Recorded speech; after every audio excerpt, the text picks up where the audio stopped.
আমি একটু প্রশ্ন করবো যে লোকাল মানুষদের সাথে, লোকাল মানুষরা ভয়ে বাড়ি পালিয়ে যাচ্ছে, আবার এই অঞ্চলটা এত খারাপ, সবাই বলছে যে তোমরা বাড়ি চলে যাও। আজকে আমরা এমন একটি স্থানে যাব যেখানকার বেশিরভাগ মানুষই আছে ইন্ডিয়া আর বাংলাদেশের মধ্যে। এই অঞ্চলটি অনেকেই জানে না, তাহলে চলুন আজকে আমাদের গন্তব্য ওই অঞ্চলে, তাহলে যাওয়া যাক।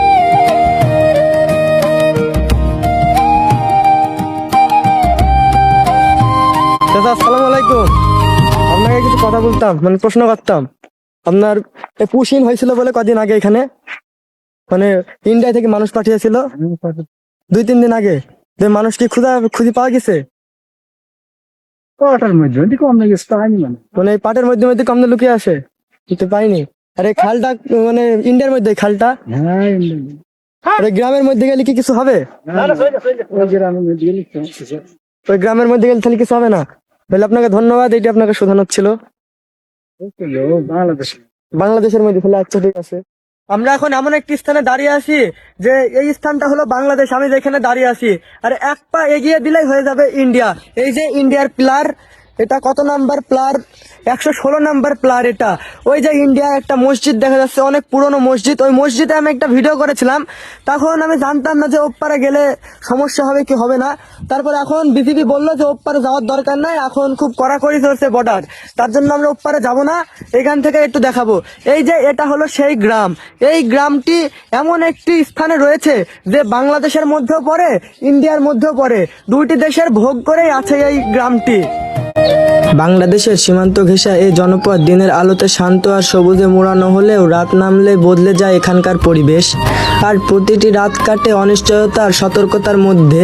সীমান্ত পাহারা, টহল, চোরাচালানে রোধের অভিযান কিংবা হঠাৎ গুলির শব্দ, সবই এখানকার মানুষের কাছে নতুন কিছু নয়।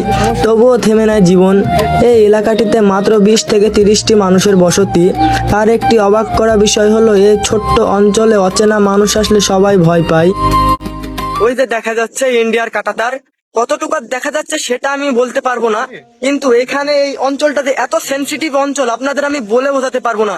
এই অঞ্চলের ভিতরে একটু গিয়েছিলাম, মানে আমি একটু প্রশ্ন করবো যে লোকাল মানুষদের সাথে, লোকাল মানুষরা ভয়ে বাড়ি পালিয়ে যাচ্ছে, আবার এই অঞ্চলটা এত খারাপ, সবাই বলছে যে তোমরা বাড়ি চলে যাও। বর্ডার গার্ড, বিএসএফ যেন বিসিবি কেউ না দেখে, না তোমাদের সমস্যা হতে পারে। কয়েকদিন আগেই বলে এখানে ইন্ডিয়া থেকে মানুষ ছেড়ে দিয়েছিল, যে সেই মানুষ পাটের মধ্যে কির মধ্যে আছে, এতটুকুই আমরা জানা। তো আজকের ভিডিওটি এই পর্যন্ত করতে পারলাম ভাই, আমি আরো ইনফরমেশন আপনাদের দিতে পারতাম, কিন্তু দিতে পারলাম না। মানে এতটা সেনসিটিভ এলাকা, এটা আমি আপনাদের বলে বোঝাতেই পারবো না। কারণ আমি ভিতরে গেলাম, সবাই আমাকে দেখে ভয় পালাচ্ছে, মনে হচ্ছে আমি অপরাধী এরকম। তো আমি আর বেশি কিছু ইনফরমেশন আপনাদের দিতে পারলাম না। তো যাই হোক, আজকের ভিডিওটি এই পর্যন্তই করতে পারলাম। আবার দেখা হবে কোনো সীমান্তবর্তী এলাকা নিয়ে, কারণ সীমান্ত এখন খুবই কড়া নজরদারি, ওখানে বিজিবি বসে আছে। তো বিএসএফ ওই কাঁটাতারের উপরে দেখা যাচ্ছে, সবাই আছে, এখন খুব কড়াকড়ি চলছে। তাই বর্ডারে আপনারা একটু আসলে সাবধানে সতর্ক বোধ করে আসবেন, কারণ বর্ডারে না আসাটাই এখন উত্তম আমার ধারণায়।